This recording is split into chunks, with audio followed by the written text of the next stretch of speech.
France 24 et RFI présentent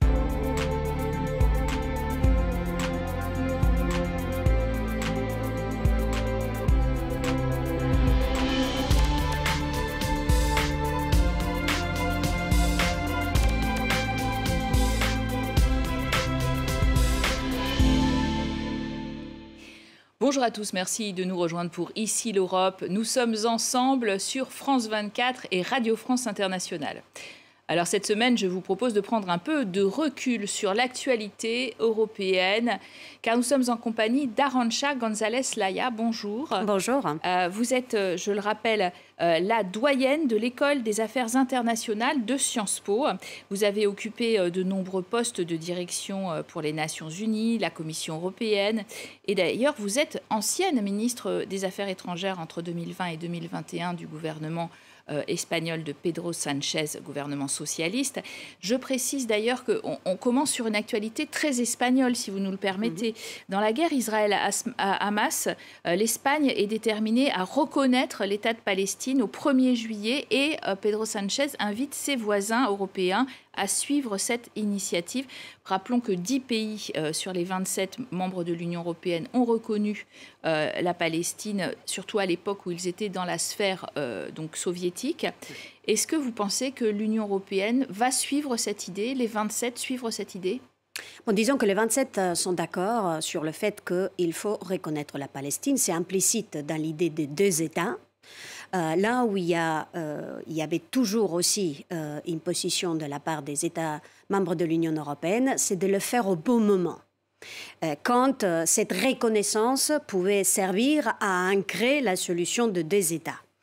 Et bon, c'est vrai que peut-être la situation a changé aujourd'hui. Parce que les enjeux aujourd'hui, ce n'est pas tellement d'ancrer la solution de deux États, mais de la rendre possible pour le futur. Donc c'est le bon moment, vous dites. Et donc peut-être que le moment est venu de le faire. En tout cas, c'est clairement la vue qu'on a en Espagne. Il y a d'autres États membres qui voient avec sympathie aussi l'idée de le faire maintenant. Et la France ? Et je crois que c'est une question qui va se poser aux autres membres de l'Union européenne. Encore une fois, ce n'est pas une question de si le faire, mais quand le faire. Et je crois qu'aujourd'hui, peut-être le faire rendrait possible de garder vivante la solution de deux États qui, pour l'instant, est la seule solution qui est sur la table. Alors, vous êtes une passionnée de diplomatie. Vous avez écrit un éditorial enjoignant les Européens à se préparer à une nouvelle ère Trump, puisqu'il pourrait être réélu, bien sûr, en novembre, et un abandon de l'Union européenne par les États-Unis. On se prépare comment à être abandonné par les États-Unis ? Bon, je crois qu'on est dans un moment de notre histoire, un peu dans un carrefour des chemins. Et il faut décider quel chemin nous, Européens, nous prenons. Est-ce que nous prenons les chemins de prendre notre destin entre nos mains, ou est-ce que nous laissons d'autres dessiner notre destin? Est-ce que c'est les électeurs américains à la fin de cette année qu'ils choisissent Trump ou Biden, ou est-ce qu'on met notre destin dans les mains de la Chine, où on ne fait pas des élections? Donc c'est un peu l'essence de cette élection européenne du mois de juin. Où mettons-nous les futurs de l'Union européenne? Et nous savons, et ça c'est l'histoire de notre construction européenne, mais aussi l'histoire récente de l'Union européenne, que quand nous avons fait des pas supplémentaires d'intégration européenne, quand nous sommes devenus plus forts à travers l'intégration européenne, nous sommes plus capables de prendre notre destin à nos mains. Quel impact d'un Trump 2 sur la guerre en Ukraine? Est-ce que vous croyez que finalement ça aura un impact catastrophique que nous annoncent beaucoup d'observateurs? Bon, ce que nous voyons, et c'est une tendance à long terme, et du coup ça a un impact aussi dans les courts termes qui est l'Ukraine, c'est une tendance isolationniste aux États-Unis. Un désintérêt pour les affaires d'autres théâtres d'opération qui ne soient pas les États-Unis, ou leur grande priorité géopolitique qui est la Chine. Si c'est ça ce que nous observons, nous ferions bien de nous préparer. Et nous préparer, ça veut dire étoffer un peu plus notre politique de sécurité et de défense, être capable de prendre plus de responsabilités européennes à l'intérieur de l'OTAN et franchement, intégrer plus notre industrie de défense et de sécurité, toute l'industrie en Europe qui est très bonne et très compétitive, mais trop fragmentée pour être capable aujourd'hui d'être un concurrent aux grands industries au monde, que ce soit les États-Unis ou que ce soit la Chine. Vous avez certainement suivi ce vote un peu crucial le 10 avril. Une bonne ou une mauvaise nouvelle, selon vous, pour l'Union européenne, ce pacte asile-migration accouché dans la douleur, on l'a dit, mais avant les élections européennes quand même? Soyons sérieux, nous avons un problème, pas avec la migration, nous avons un problème avec la gestion de la migration, et je trouve que ces pactes n'étant pas parfaits, a trouvé un point d'équilibre sur des sujets majeurs,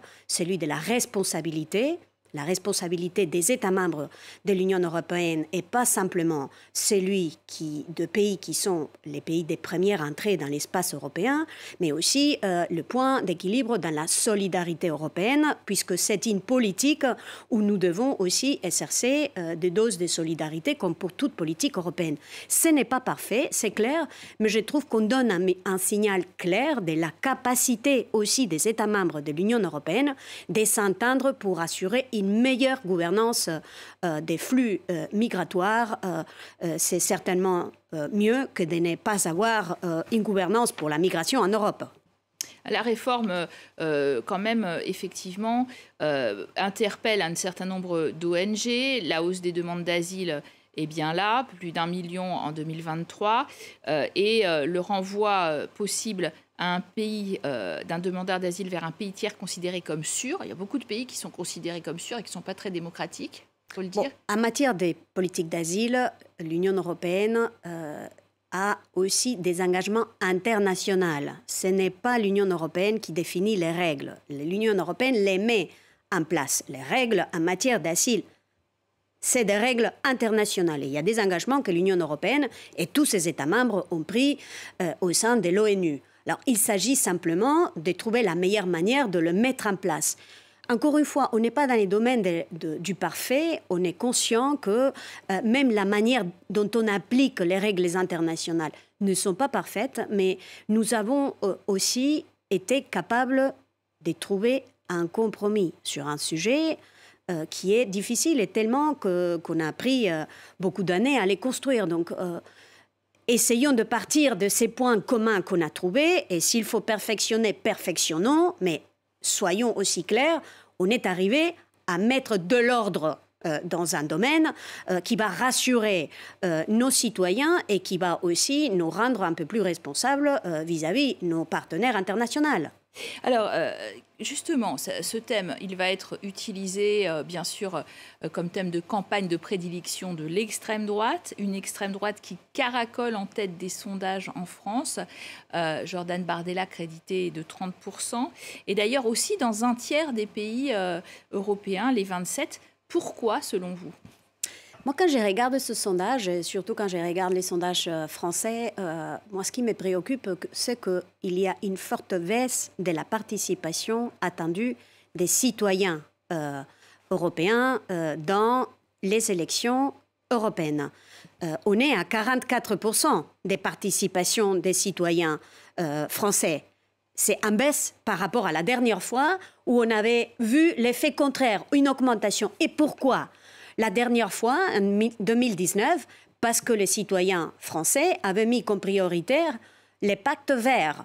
Et c'est ça dont on avait parlé, c'est de ça dont on avait parlé pendant la campagne électorale. Cette fois-ci, ce qu'on voit, c'est une diminution de la participation des citoyens. Et pourquoi ? Peut-être parce qu'on n'est pas en train de parler des vraies préoccupations des citoyens. Donc, peut-être il faudrait être un peu plus sensible aux préoccupations de nos citoyens. Je crois que l'économie, les pouvoirs d'achat, la sécurité, on voit bien qu'il y a une guerre à côté de l'Union européenne et ça préoccupe les citoyens européens. Et franchement, les changements climatiques.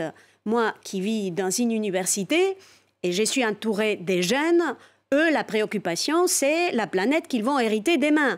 Et pour eux, la préoccupation, c'est les changements climatiques. Or, plutôt que parler de ces sujets, on offre l'offre politique dans une partie importante de notre spectre politique, surtout à l'extrême droite, c'est le wokisme, c'est les grands changements démographiques, c'est la migration. Oui, bien sûr, mais mettons aussi l'accent sur là où nos citoyens ont des interrogations et peut-être on verrait augmenter les taux de participation. Surtout les plus jeunes, en effet, qui participent souvent moins à ce scrutin.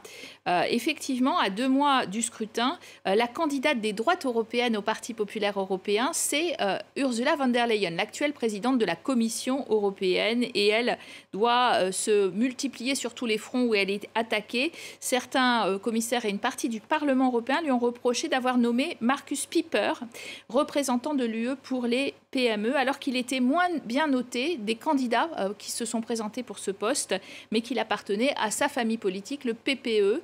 Une nomination donc très politique. Ça vous choque ? Moi, je ne connais pas les détails, et donc ça serait un peu judicieux de ma part de commenter sur ça. Ce que je note, c'est que la présidence de la Commission européenne nécessite une double investiture. Nécessite l'investiture de la part du Parlement européen et nécessite le soutien par consensus des États membres de l'Union européenne. Donc c'est de ça qu'il s'agit.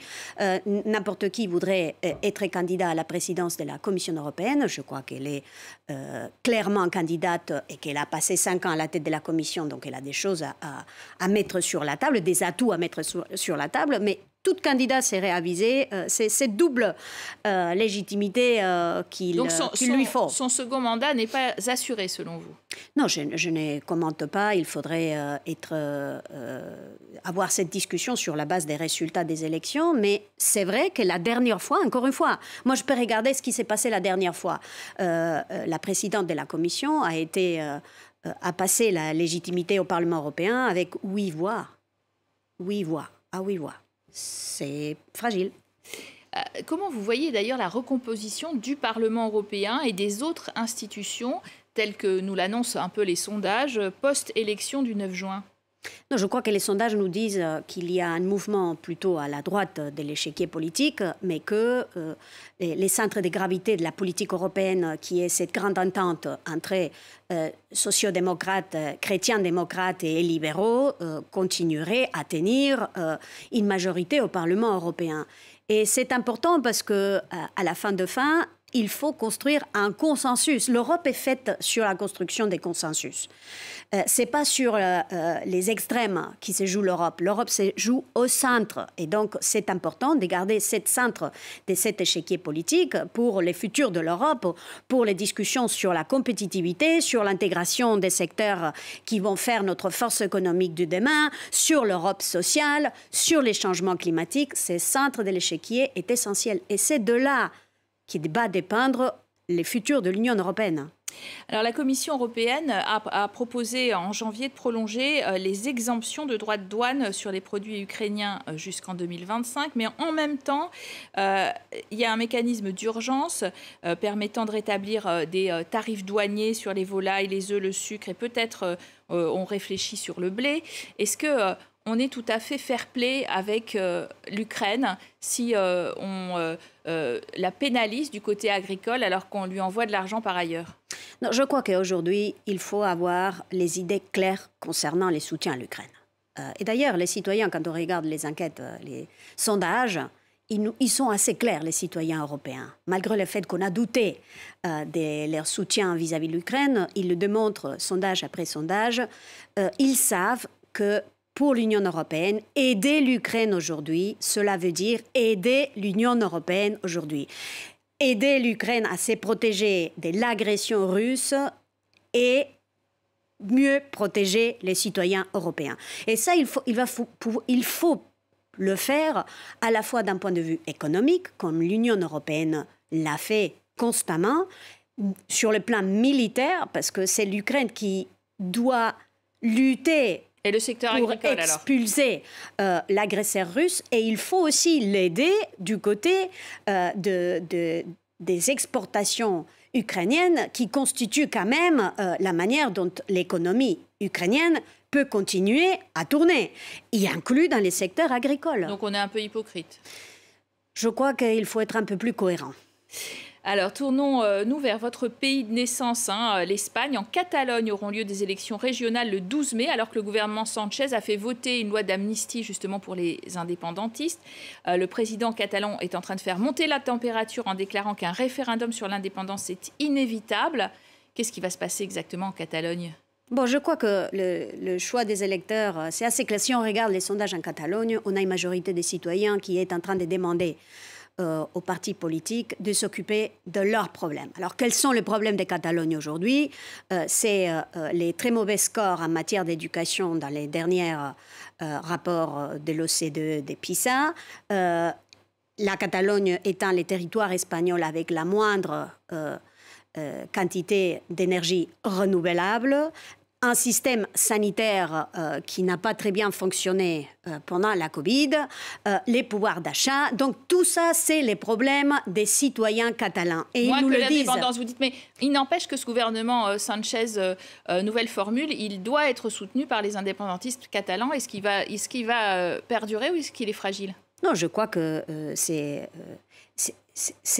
on ne peut pas à la fois vouloir la démocratie et ne pas écouter les résultats des citoyens catalans. Je crois que les pactes, c'est un pacte qui est difficile comme tout consensus, qu'il faut nourrir tous les jours, mais je crois que ça serait un pays logique, d'ailleurs, de vouloir ces pactes seulement quand les citoyens disent une chose, ce n'est pas ne pas le vouloir quand les citoyens veulent des solutions à leurs problèmes. Donc je crois, laissons les citoyens catalans parler. Je crois qu'ils vont être assez clairs. Et si j'étais un parti politique qui prônait pour l'indépendance, je serais très à l'écoute de ce que disent mes citoyens. C'est pas ça les principaux problèmes.